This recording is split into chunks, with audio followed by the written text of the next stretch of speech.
सभी साथियों को नमस्कार। जय हिंद। गोल्डन एजुकेशन क्लास में आप सभी का हार्दिक स्वागत है, अभिनंदन है। साथियों, इसमें आज आपका टॉपिक जो हम लोग पर्टिकुलर लेके आए हैं वो हमारा महर्षि परिणि से है। तो उसमें हमारे लिए बहुत ही महत्वपूर्ण टॉपिक माहेश्वर सूत्र से लिया गया है। तो इसके एमसीक्यू बहुत से परीक्षा में पूछे जाते हैं। इसमें से बाहर कोई क्वेश्चन नहीं आएगा। संस्कृत में यूपी टेट हो, सी टेट हो, सुपर टेट हो या अन्य प्रतियोगी परीक्षा में जिसमें संस्कृत आती है तो उसमें आपको ऐसे क्वेश्चंस की प्रॉब्लम नहीं आएगी। चलिए बात करते हैं। इससे पहले देखते हैं हम लोग फर्स्ट क्वेश्चन को पढ़ते हैं कि महर्षि परिणि ने संस्कृत का व्याकरण बनाने की इच्छा से किस देवता की घोर तपस्या की थी। तो किसकी की थी? किस देवता की घोर तपस्या की थी? सरस्वती की, शिव की, लक्ष्मी की या ब्रह्मा की? तो महर्षि परिणि ने संस्कृत व्याकरण बनाने की जो इच्छा देवता जो घोर तपस्या की थी वो की थी शिव की। ठीक है, ऑप्शन नंबर बी यहाँ पे बिल्कुल करेक्ट हो जाएगा। नेक्स्ट क्वेश्चन की बात करते हैं। महर्षि परिणि की तपस्या से प्रसन्न होकर शिवजी ने क्या किया? आशीर्वाद दिया था, पुष्पों की वर्षा की थी, नृत्य के साथ डमरू बजाया था, नृत्य के साथ शंख बजाया था। तो क्या किया था? तो अगर आप ऑप्शन नंबर सी सोच रहे हैं तो बिल्कुल ठीक सोच रहे हैं कि नृत्य के साथ डमरू बजाया था। ठीक है, ये बहुत ही महत्वपूर्ण प्रश्न है जो परीक्षाओं में घुमा फिरा के पूछ लेते हैं। तो एक भी क्वेश्चन मिस मत कीजिए। और महर्षि सूत्र से तो बहुत ज़्यादा प्रश्न परीक्षाओं में आते ही आते हैं। ठीक है, चलिए नेक्स्ट क्वेश्चन की बात करते हैं कि प्रसन्न होकर भगवान शिवजी ने कितनी बार डमरू बजाया? तो भाई कितनी बार बजाया था डमरू? 10 बार, 11 बार, 12 बार या 14 बार? तो सभी को मालूम है कि जब भी हम महर्षि सूत्र की बात करते हैं तो 14 की बात करते हैं। तो यहीं से लिया गया है शिव जी के कितनी बार डमरू बजाया गया? 14 बार से। ठीक है, नेक्स्ट क्वेश्चन दे रखा है आपका कि महर्षि भगवान माहेश्वर के डमरू से उत्पन्न होने के कारण उन्हें कहा जाता है, क्या कहा जाता है भाई? माहेश्वर सूत्र कहा जाता है, परिणि सूत्र कहा जाता है, ब्रह्मा सूत्र कहा जाता है या उमा सूत्र कहा जाता है? तो इन्हें जो कहा जाता है सभी को मालूम है किसको कहा जाता है? माहेश्वर सूत्र को कहा जाता है। ऑप्शन नंबर ए यहाँ पे बिल्कुल करेक्ट हो जाएगा। माहेश्वर सूत्र का अपर नाम है। तो क्या नाम है माहेश्वर सूत्र का अपर नाम? माहेश्वर सूत्र, शिव सूत्र, वर्ण सामान्य सूत्र या उपयुक्त सभी? तो अपर नाम क्या है इसका बताइए। तो यदि आप माहेश्वर सूत्र कह रहे हैं बिल्कुल ठीक है, लेकिन शिव सूत्र भी है और वर्ण सामान्य सूत्र भी है। तो इसलिए ऑप्शन नंबर डी यहाँ पे बिल्कुल ठीक होगा। ठीक है, बिल्कुल कंफ्यूज नहीं होना है। नेक्स्ट क्वेश्चन की बात करते हैं। आ ई उ ला री ल का आदि ये 14 सूत्र हैं, इसलिए उन्हें कहते हैं, क्या कहते हैं भाई उन्हें? तो उन्हें जो कहते हैं वो कहते हैं चतुर्दश सूत्र। ठीक है, ऑप्शन नंबर ए यहाँ पर बिल्कुल करेक्ट हो जाएगा। ठीक है, नेक्स्ट क्वेश्चन की बात करते हैं। भगवान शिव के डमरू से निकलकर परिणि को क्या प्राप्त हुआ? शिव सूत्र, माहेश्वर सूत्र, चतुर्दश सूत्र या उपयुक्त सभी? तो क्या प्राप्त हुआ था भगवान शिव के डमरू से निकलकर परिणि को? तो इनके जो प्राप्त हुआ था वो हुआ था शिव सूत्र भी प्राप्त हुआ था, माहेश्वर सूत्र भी हुआ था और चतुर्दश सूत्र भी प्राप्त हुआ था। इसलिए यहाँ पे ऑप्शन नंबर डी बिल्कुल करेक्ट हो जाएगा। ठीक है, एक बार चैनल को लाइक और सब्सक्राइब करना बिल्कुल ना भूलिएगा। क्वेश्चन नंबर 8 पे आते हैं। भगवान शिव के डमरू से सूत्र निकले वह 14 सूत्र किसे सुनाई पड़े? तो भैया किसे सुनाई पड़े थे वो 14 सूत्र? ब्रह्मा को, नारद को, गणेश को या परिणि को? तो किसको ये सूत्र सुनाई दिए थे? तो बिल्कुल सही बात है। अगर परिणि आप सोच रहे हैं तो बिल्कुल ठीक है, ऑप्शन नंबर डी यहाँ पे बिल्कुल करेक्ट हो जाएगा। ठीक है, नेक्स्ट क्वेश्चन पे आते हैं। क्वेश्चन नंबर 9 पे कि माहेश्वर सूत्रों की संख्या कितनी है? कितनी है भैया? 11 है, 14 है, 16 है या 21 है? तो सभी को मालूम है आप लोग को कितनी है वो? 14 है। यहाँ पे ऑप्शन नंबर बी बिल्कुल करेक्ट हो जाएगा। नेक्स्ट क्वेश्चन की बात करते हैं। नेत्रावासन नट राज राजो नदात डंका न पंचरम ये पंक्ति किस प्रसंग में आई है? तो किस में आई है ये? माहेश्वर सूत्र के प्रसंग में, शिव सूत्र के प्रसंग में, चतुर्थ के प्रसंग में या उपयुक्त सभी में, तो किस में आई है? तो बिल्कुल सही बात है, ये तीनों में ही आई है। ठीक है, तो यहाँ पे ऑप्शन नंबर डी बिल्कुल करेक्ट हो जाएगा। नेक्स्ट क्वेश्चन की बात करते हैं कि माहेश्वर सूत्रों के अंतर्गत कितने सूत्रों में स्वरों की गणना हुई है? ध्यान से पढ़िएगा, बहुत ही महत्वपूर्ण प्रश्न है, काफ़ी सारे परीक्षा में पूछा गया है कि माहेश्वर सूत्रों के अंतर्गत कितने सूत्रों में स्वरों की संख्या की गणना हुई है?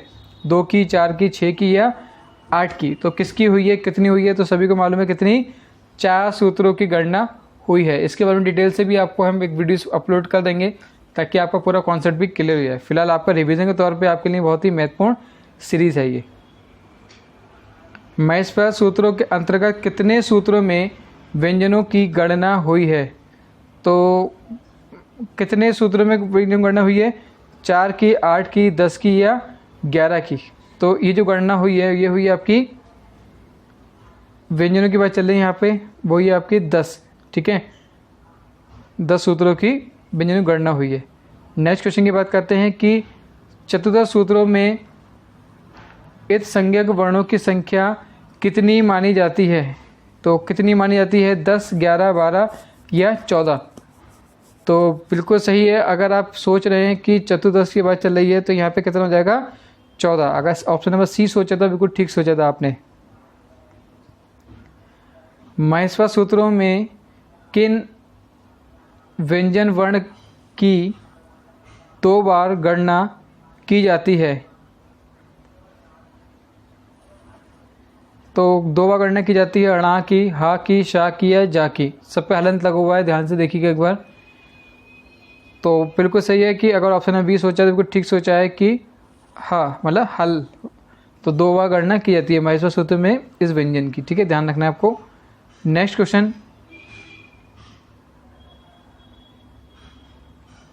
माहेश्वर सूत्रों में कौन सा इत संज्ञक वर्ण 2 बार आया है? तो कौन सा आया है भाई इसमें? तो ई संगत जो वर्ण है वो 2 बार आया, वो णा आया है। ठीक है, हलंत के साथ। क्वेश्चन नंबर 16 पे आते हैं कि माहेश्वर सूत्रों के विषय में सत्य कथन नहीं है। देखिए, सत्य कथन नहीं है, जब प्रश्न में जैसे पूछे नहीं है तो आपको फोर्थ ऑप्शन, जो चारों ऑप्शन हैं सभी ऑप्शंस को अच्छे से ज्ञान होने चाहिए।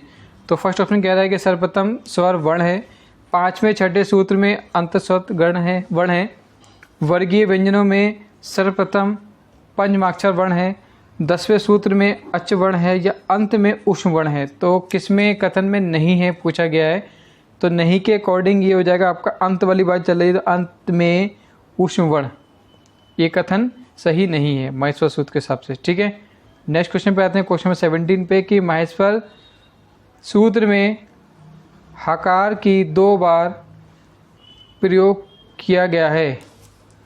माहेश्वर सूत्र में हकार का 2 बार प्रयोग किया गया है। कैसे किया गया है? अट और शल प्रत्याहार के लिए, आहेण और अछूछात आदि प्रयोग के सिद्धि के लिए, उपयुक्त दोनों के लिए, उपयुक्त में से कोई नहीं। तो देखिए, ये दोनों ही ऑप्शन बिल्कुल ठीक हैं, ए और बी। तो इसका ना ऑप्शन नंबर सी बिल्कुल यहाँ पर करेक्ट हो जाएगा। ठीक है, उपदेश की अवस्था में जो अंतिम हल होता है उसकी कौन सी संज्ञा होती है? लोप संज्ञा, इत संज्ञा, गुण संज्ञा या टी संज्ञा? तो अंतिम हल होता है, किसमें होता है? तो अंतिम हल जो होता है वो होता है इत संज्ञा। ठीक है, ऑप्शन नंबर बी यहाँ पे बिल्कुल करेक्ट हो जाएगा। कुछ क्वेश्चन टैग होते हैं वो भी आपको हम करा देंगे, लेकिन यहाँ भी आपको क्वेश्चन टैग जैसी चीज़ें मिल जाएंगी कि इससे बाहर आपके क्वेश्चन आप देखते ही पहचान लेंगे। ठीक है, चैनल को लाइक और सब्सक्राइब करना बिल्कुल ना भूलिएगा। चलिए, इत संज्ञा करने वाला सूत्र है हल्यंतम, तप लोप, हलुनंतरा या अच्चो इत्यादि। तो कौन सा सूत्र है इसका इत संज्ञा का? तो ऑप्शन नंबर ए बिल्कुल ठीक हो जाएगा, हलंत्यम। ठीक है, अभी आपने पीछे करा भी था इस टाइप से कुछ। ओके, चलिए नेक्स्ट क्वेश्चन की बात करते हैं।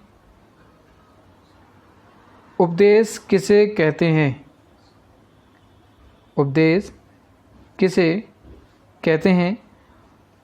पाणिनि, कात्यायन एवं पतंजलि ने जिसका प्रथम उच्चारण किया, उपदेश अधोच्चारणम, प्रथम बार पाठ किया जो त्रिमुनियों के द्वारा, वह यह उपयुक्त सभी।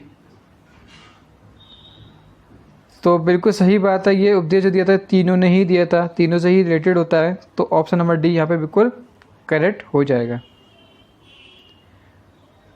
ठीक है, नेक्स्ट क्वेश्चन की बात करते हैं कि भू आदि धातु आ ई ऊण आदि सूत्र वार्तिक लिंगानुसार शासन ये सब माने जाते हैं। भू आदि धातु आ ई ऊण आदि सूत्र वार्तिक लिंगानुशासन ये सब माने जाते हैं किसके? सूत्र के, उपदेश के, इत संज्ञा के या लोप के। तो ये जो माने जाते हैं, एक अनुशासन की बात चल रही है, ये क्या है? उपदेश से रिलेटेड है इसका। ठीक है, ऑप्शन नंबर बी बिल्कुल यहाँ पर करेक्ट हो जाएगा। ठीक है, धातु, सूत्र, गणोदादि वाक्य, लिंगानुशासन यह पंक्ति किस संदर्भ में कही गई है? तो अभी आपने इससे पहले भी क्वेश्चन बताया था किसमें कही गई थी, जो कि अनुशासन कहाँ, जहाँ उपदेश होगा। ठीक है, तो इस उपदेश में, इस संदर्भ में दी गई है, ऐसे ध्यान रखना इसको आपको। इत संज्ञक वर्ण का लोप करने वाला सूत्र है, कौन सा सूत्र है? इत संज्ञक का। तो अभी आपने किया था इससे पहले क्वेश्चंस में भी, किसमें किया था? तपस्य लोप में, अंतदर्शन लोप में, लोपस्य लोप में, या उपयुक्त सभी। तो जरूरी नहीं है हर जगह उपयुक्त सभी और टिक मार दें, तो इसका जो करेक्ट आंसर होगा वो कौन सा होगा? आपका तपस्य लोप में। ठीक है, नेक्स्ट क्वेश्चन की बात करते हैं कि जिस वर्ण की इत संज्ञा होती है उसका क्या होता है? गुण होती है, वृद्धि होती है, संप्रसारण होता है या लोप होता है? तो किसकी होती है? जिस वर्ण की इत संज्ञा होती है, तो ऑप्शन नंबर डी बिल्कुल ठीक हो जाएगा। किसका होता है ये? उसका लोप होता है। ठीक है, नेक्स्ट क्वेश्चन की बात करते हैं। महान व्याकरण पंडिति ने संस्कृत की वर्णमाला को बांटा है। महान व्याकरण पाणिनि ने संस्कृत की वर्णमाला को बांटा है, कितने खंडों में बांटा है? तो अभी आपने बहुत सारे क्वेश्चन करे हैं, कितने खंडों में? 14 खंडों में बांटा है। नेक्स्ट क्वेश्चन की बात करते हैं कि महर्षि पाणिनि ने संस्कृत की वर्णमाला को विभाजित किया है, तो कैसे विभाजित किया है? 14 खंडों में। ठीक है, आपको ध्यान रखना है बस 14 ही आपको बहुत सारे क्वेश्चंस में मैच कर जाएगा। नेक्स्ट आपका माहेश्वर सूत्रों में कौन सा वर्ण सूत्रांत में 2 बार प्रयुक्त होता है? अभी आपने ऊपर कई बार कहा है, तो कौन सा 2 बार प्रयुक्त होता है? तो ऑप्शन नंबर डी बिल्कुल यहाँ पर करेक्ट हो जाएगा। माहेश्वर सूत्रों की संख्या है, तो बार बार आपको तो याद होगा कि माहेश्वर सूत्रों की संख्या पूछी गई है, तो कौन सी है वो? 14। ऑप्शन नंबर बी यहाँ पे बिल्कुल करेक्ट हो जाएगा। और ये सब क्वेश्चन रिपीटेड क्वेश्चन हैं, बहुत इंपॉर्टेंट क्वेश्चन थे। Thank you so much watching this video. Please channel को लाइक और सब्सक्राइब कर दीजिएगा ताकि आपको सभी नोटिफिकेशन प्राप्त होते रहें। धन्यवाद।